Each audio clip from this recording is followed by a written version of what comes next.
बिस्मिल्लाहिर्रहमानिर्रहीम। अस्सलाम वालेकुम। आप यूट्यूब चैनल देख रहे हैं, मैं मोहम्मद खान। आज हम पढ़ने जा रहे हैं 9th क्लास की मैथमेटिक्स, उसका चैप्टर नंबर 1 जिसका नेम है रियल नंबर। आज हम इस वीडियो में इस चैप्टर का इंट्रोडक्शन पढ़ेंगे। सो हम चलते हैं अपने लेक्चर की तरफ। वैसे रियल नंबर की दो टाइप्स हैं, हम पहले उसको डिस्कस करते हैं। पहली टाइप है रेशनल नंबर,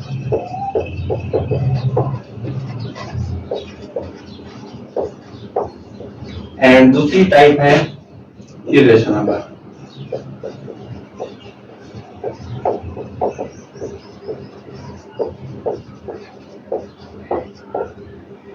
अब हम पहले पढ़ते हैं रेशनल नंबर को। रेशनल नंबर को हम रिप्रेजेंट करते हैं क्यू से। ये क्यू वर्ड है जिससे हम रेशनल नंबर को रिप्रेजेंट करते हैं। और दूसरा, इसको पहचानने की एक कंडीशन है, एक तरीका है कि कौन से नंबर रेशनल नंबर है, कौन से नंबर रेशनल नंबर नहीं है। तो इसको पहचानने का एक तरीका है, वो ये है कि जो भी नंबर बट्टे की फॉर्म में होगा, कहीं पर लिखा होगा, कुछ भी होगा, किसी बुक में, दुनिया की किसी भी बुक में लिखा होगा, जो नंबर पी ओवर क्यू बट्टे की फॉर्म में, ये बटा होता है ना, फ्रैक्शन बटा, जो भी नंबर बट्टे की फॉर्म में होगा, कहीं लिखा होगा, कुछ भी होगा, उसको कहते हैं रेशनल नंबर बट्टे की फॉर्म में। इसकी एक कंडीशन है, अगर वो फुलफिल ना हो रही होगी तो ये रेशनल नंबर नहीं कराएगा। वो कंडीशन ये है कि जो क्यू है, जो नीचे वाला होगा नंबर, नीचे वाला नंबर कभी भी 0 नहीं होना चाहिए। कुछ भी हो जाए, कुछ भी, लेकिन नीचे वाला नंबर 0 नहीं होना चाहिए। अगर ये कंडीशन फुलफिल हो रही है तो जो भी नंबर बट्टे की फॉर्म में रहेगा वो होगा रेशनल नंबर। तो इसको हम रिप्रेजेंट करते हैं क्यू से, और जो भी नंबर बट्टे की फॉर्म में होगा उसको हम कहते हैं रेशनल नंबर। और जो बट्टा मतलब कि जो क्यू वाली वैल्यू होगी, मतलब कि नीचे वाली वैल्यू होगी, अगर वो 0 ना हुई तो होगा रेशनल नंबर। अगर वो 0 हो गया तो मतलब वो रेशनल नंबर की कैटेगरी से बाहर चला जाएगा। अब देखें, हम इसकी एग्जांपल देखते हैं कि कौन कौन सी एग्जांपल हैं। 1/4 हो गया, 6/7 हो गया, 2 का अंडर रूट हो गया, 7 का अंडर रूट, या 7 का अंडर रूट ओवर 2 का अंडर रूट, मतलब के कुछ भी हो गया। बट्टे में जो भी चीज बट्टे में आएगी उसको कहेंगे रेशनल नंबर। अब आप कहेंगे कि ये तो बट्टे में नहीं है ना, ये तो सिंगल है, इसके नीचे बटा तो नहीं है। अब देखें, जिसके नीचे कुछ नहीं होता उसके नीचे 1 होता है, ठीक है ना। जिसके नीचे कुछ नहीं होता उसके नीचे 1 होता है, तो ये बट्टे में बन गया ना। तो जो भी चीज बट्टे में आएगी वो होगी रेशनल नंबर। यहाँ तक क्लियर है। अब इस रेशनल नंबर की आगे दो टाइप्स हैं, देखे ना। अब ये जो बट्टे में, हम इसको सॉल्व करते हैं, मतलब कि तकसीम करते हैं, डिवाइड। जब डिवाइड करते हैं तो इसका आंसर कभी कभी पॉइंट्स में आता है, डेसिमल में आता है। तो डेसिमल में आने के बाद इसको क्या कहते हैं, कौन से नंबर को क्या कहते हैं, ठीक है ना। हर किसी का नंबर का जो, मतलब कि इसको सॉल्व करेंगे तो सॉल्व करने के बाद जो नंबर आएगा वो सेम नहीं होगा, किसी का क्या होगा, किसी का क्या होगा। तो उन नंबर को, कौन से नंबर को क्या कहते हैं, उन रेशनल नंबर की दो टाइप्स हैं। हम उसको पढ़ते हैं कि कौन सी टाइप्स है। पहली टाइप है टर्मिनेटिंग।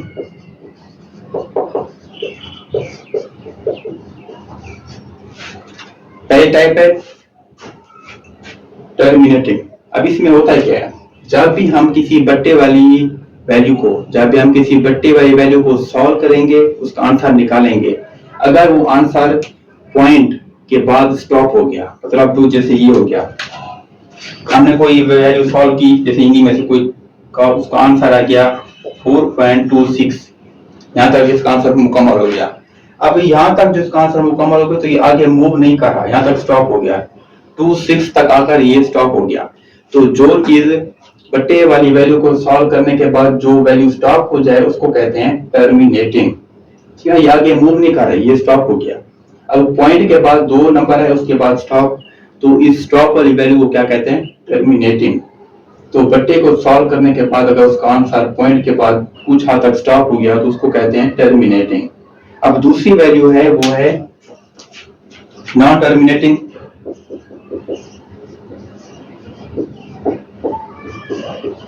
नॉन टर्मिनेटिंग, इसका दूसरा नेम वो है डिक्वेरिंग। ये दो है ना।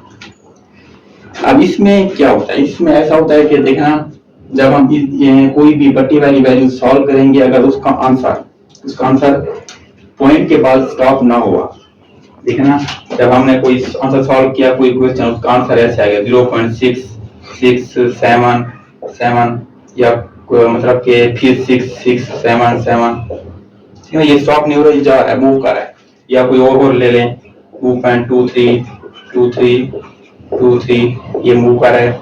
ऐसे कोई और नंबर ले लें। तो कहने का मतलब ये है कि जो नंबर पॉइंट के बाद स्टॉप ना हो, रिपीट हो रहा हो, बार बार वही नंबर रिपीट हो रहा हो। मैंने क्या कहा, बार बार वही नंबर रिपीट हो रहा हो। देखें यहाँ लिखा मैंने, यहाँ वही नंबर रिपीट हो रहा है 6677, फिर 6677, आगे कैसे आएगा। यहाँ पर 232323 बार बार वही नंबर रिपीट हो रहा है। तो सॉल्व करने के बाद पॉइंट के बाद जो आंसर आएगा, अगर वो सेम नंबर बार बार रिपीट हो रहा है तो उसको कहते हैं non terminating and recurring. Terminating में था कि पॉइंट के बाद नंबर स्टॉप हो जाए, बार बार रिपीट ना हो या आगे मूव करना बंद हो जाए, उसको कहते हैं टर्मिनेटिंग।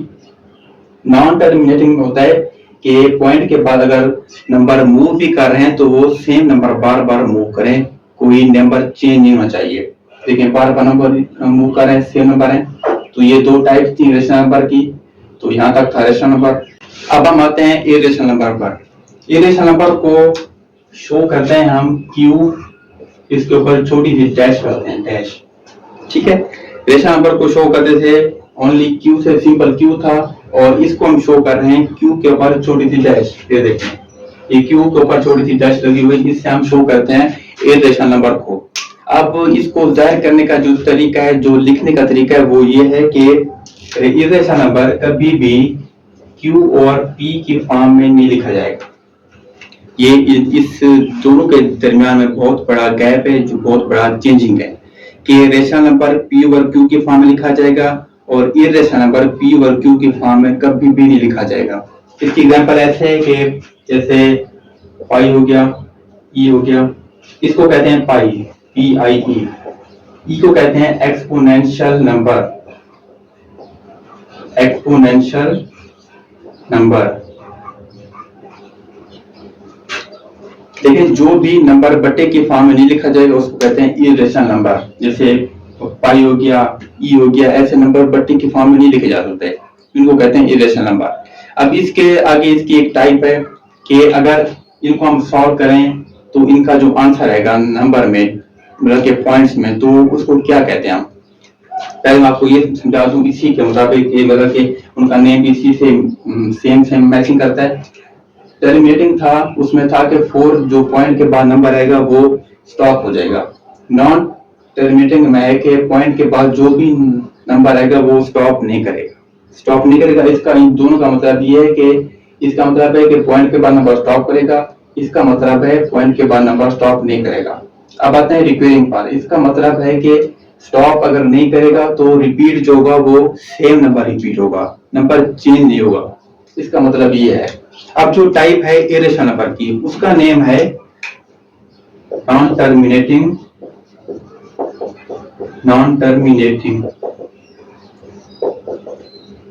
और साथ है नॉन रिकरिंग।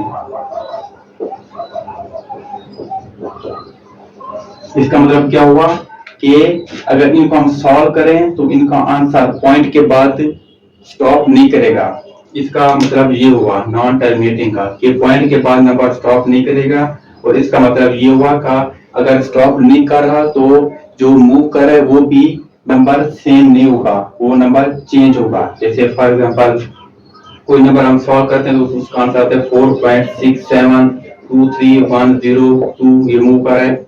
जैसे 3.176201, अब देखिए ये नंबर पॉइंट के बाद मूव कर रहे हैं। यहाँ पर एक कंडीशन ये पूरी हो गई नॉन टर्मिनेटिंग वाली। अब सेम नंबर बार बार नहीं आ रहा तो दूसरी कंडीशन भी पूरी हो गई। तो ये टाइप है, इसको ये इरेशनल नंबर की टाइप है। इसी में ये होता है कि पॉइंट के बाद अगर नंबर मूव भी करे तो सेम नंबर बार बार नहीं आएगा, तो इसको कहते हैं इरेशनल नंबर। इसको जाहिर करने का तरीका ये है कि ये बट्टे की फॉर्म में नहीं होगा, और अगर हम इसकी जो वैल्यू होगी इसको अगर सॉल्व करें तो उसका जो आंसर आएगा, अगर वो पॉइंट के बाद भी मतलब के मूव कर रहा है तो वो नॉन टर्मिनेटिंग नॉन रिपेयरिंग होगा, ठीक है, और बार बार वो सेम नंबर मूव नहीं करेगा। और इसकी एक मेन बात ये है कि इंपॉर्टेंट कि ये हमेशा मूव करेगा, मूव, ये कभी भी स्टॉप नहीं होगा, जैसे 4.26 या यहाँ स्टॉप हो गया, नहीं, ये स्टॉप कभी भी नहीं होगा। जब भी इसको सॉल्व करेंगे तो हमेशा ये मूव करेगा, कंटिन्यू रहेगा, ठीक है, ये स्टॉप कभी नहीं होगा। इसकी मेन बात ये थी, इन दोनों में जो गैप था वो बता दिया मैंने आपको। अब रेशनल और इरेशनल नंबर आपको समझ आ गया होगा। अब हम देखते हैं इरेशनल और रेशनल नंबर को मिलाकर बनता है रियल नंबर। देखें पूरी दुनिया में जो भी नंबर मैथ में यूज होते हैं वो इन दो में होते हैं, या होते हैं रेशनल या होते हैं इरेशनल नंबर। अब इन दोनों को जो मिलाते हैं, देखें ये रेशनल ये रेशनल, इनको हम ऐड करते हैं, क्या करते हैं, ऐड। अब इनको ऐड करने के बाद जो बनता है वो बनता है रियल नंबर, ठीक है। मतलब कि पूरी दुनिया में जो भी नंबर यूज होते हैं, जो भी कहीं पर भी किसी भी कंडीशन में किसी भी हालत में है, जो भी नंबर यूज होते हैं वो रियल नंबर कहलाते हैं, क्योंकि ना हर नंबर या होगा रेशनल या होगा इरेशनल नंबर, इनके अलावा तो कुछ हो नहीं सकता। तो इन दोनों को मिलाकर जो बनेगा वो बनेगा रियल नंबर। अब हम पढ़ने जा रहे हैं properties of real number. Real number की 6 प्रॉपर्टीज हैं, इनको हम पढ़ते हैं। ये बहुत इंपॉर्टेंट और एग्जाम में भी पूछी जाती हैं, तो इनको समझना बहुत जरूरी है। तो हम पढ़ते हैं इनको स्टेप बाय स्टेप। सबसे पहली प्रॉपर्टी है कम्यूटेटिव प्रॉपर्टी। इसमें ये इसका रूल है, वो मैं लिख देता हूँ आपको। इसका रूल है a plus B equal to B plus A. क्या होता है a multiply B equal to B multiply A. अब इसमें होता क्या है, जब भी दो नंबर आपस में जमा हो रहे हो या हो रहे हो जरा, जब भी दो नंबर आपस में जमा हो रहे हो या हो रहे हो जरा, तो उनकी जगह चेंज करने से आंसर में तब्दीली नहीं आएगी। देखे ना, पहले था a प्लस बी, अब b प्लस ए हो गया। पहले था a जरब b, फिर हो गया b जरब a। अब इनकी जगह चेंज करने से इनके आंसर में चेंजिंग नहीं आएगी। इधर पर मैं सॉल्व करता हूँ, ऐसे होगा कि 2 प्लस 4 इक्वल टू 4 प्लस 2। यहाँ होगा 2 जरब 4 एंड 4 जरब 2। इसका जो आंसर आएगा वो 6 ही आएगा, इसका आंसर 8 ही आएगा। चाहे आप इसको सॉल्व करें या इसको सॉल्व करें, आंसर 6 ही आना है। अब यहाँ पर इसको सॉल्व करें या इसको करें, आंसर 8 ही आना है। तो कम्यूटेटिव प्रॉपर्टी में जगह चेंज करने से दो नंबर अगर प्लस हो रहे हो या हो रहे हो मल्टीपल, तो उनका आंसर सेम ही रहता है। अब दूसरी प्रॉपर्टी है वो है एसोसिएटिव प्रॉपर्टी। इसका रूल मैं लिख देता हूँ, a plus B plus C equal to a plus B plus C. अब इसमें ऐसा है कि तीन नंबर जब आपस में ऐड हो रहे हो तो उनमें से पहले दो को, मतलब कि आखिरी दो को अलग ऐड करो या पहले दो को अलग ऐड करो, तो आंसर सेम ही आना है। इसमें मैं एग्जांपल लिखता हूँ आपके सामने, 2 plus 4 plus 3 equal to 2 plus 4 plus 3। अब हम इनको सॉल्व करते हैं। 2 प्लस 4 पहले इनको सॉल्व करते हैं। जो ब्रैकेट क्वेश्चन में हमेशा ब्रैकेट पहले सॉल्व की जाती है, उसके बाद जो बार होते हैं उसको बाद में सॉल्व करते हैं। तो ब्रैकेट हमेशा पहले सॉल्व करते हैं। अब इसको सॉल्व करते हैं, क्या आएगा 2 प्लस 7 इक्वल टू 6 प्लस 3। इन दोनों का आंसर क्या बनता है, दोनों का आंसर बनता है 9। आप देखें, इसको सॉल्व करें पहले या इसको सॉल्व करें, आंसर हमेशा 9 ही आएगा, मतलब कि आंसर इनका सेम ही आएगा। तो एसोसिएट प्रॉपर्टी में ये था कि इसमें तीन नंबर होते हैं, आप ब्रैकेट पहले हो या आखिर में हो, जब इसको सॉल्व करें तो आंसर सेम ही आना है। अब थर्ड प्रॉपर्टी है वो है एडिटिव आइडेंटिटी, मतलब कि किसी भी नंबर में जीरो ऐड करने से नंबर चेंज नहीं होता। जैसे फॉर एग्जांपल यहाँ हो गया 16 0 16। किसी भी नंबर में जीरो ऐड करने से नंबर चेंज नहीं होता। ये था एडिटिव आइडेंटिटी। इसके बाद है मल्टीप्लिकेटिव आइडेंटिटी। इसमें किसी भी नंबर में 1 मल्टीप्लाई करने से नंबर चेंज नहीं होता। जैसे for example 17 multiply 1 equal to 17। किसी भी नंबर में 1 मल्टीप्लाई करने से नंबर चेंज नहीं होता। उसके बाद है फिफ्थ प्रॉपर्टी एडिटिव इनवर्स। किसी भी नंबर का साइन चेंज करने के बाद उसी नंबर से ऐड करने पर जो आंसर आता है वो आता है 0 हमेशा, ठीक है ना। अब ये है इसी का नंबर, साइन चेंज करेंगे, माइनस ए कर देंगे, जब इसको सॉल्व करेंगे तो आंसर 0 ही आएगा, क्या आएगा, 0 ही आएगा। अब मैं एग्जाम्पल लिखता हूँ आपके सामने, 4 प्लस माइनस 4 इसी का साइन चेंज किया इज इक्वल टू 0, ठीक है, 0 आएगा। तो किसी भी नंबर का साइन चेंज करने के बाद उसी नंबर के साथ ऐड करने पर आंसर हमेशा 0 ही आता है। अब लास्ट प्रॉपर्टी है ट्रिग्नोमेट्री प्रॉपर्टी। दुनिया में जब भी दो नंबर होते हैं, आपस में दो नंबर, उनके दरमियान तीन ही कंडीशन होती है, हमेशा तीन कंडीशन होती हैं। यो लिख लेता हूं आपके सामने तीन कंडीशन। वो ये है कि या तो वो बराबर होंगे, या उसमें से पहला बड़ा होगा, या उसमें से दूसरा बड़ा होगा। ये तीन प्रॉपर्टी होती हैं, मतलब कि तीन कंडीशन होती है पूरी दुनिया में। जब भी दो नंबर आपस में उनका मुकाबला करते हैं, या तो वो सेम होते हैं, या पहला बड़ा होता है, या दूसरा बड़ा होता है। इन तीन कंडीशन को हम कहते हैं ट्रिग्नोमेट्री प्रॉपर्टी। ये सिक्स प्रॉपर्टी में ये तीन कंडीशन है। ये थी रियल नंबर की 6 प्रॉपर्टीज। ये बहुत इंपॉर्टेंट है और एग्जाम में भी पूछी जा सकती हैं, ये इनको समझना बहुत जरूरी था। सो आज हमने रियल नंबर का इंट्रोडक्शन पढ़े जो चैप्टर नंबर 1 था। कल हम पढ़ेंगे एक्सरसाइज नंबर 1.1। सो अब तक के लिए इतना। अपना और अपने इस चैनल का ख्याल रखिएगा। अल्लाह हाफिज।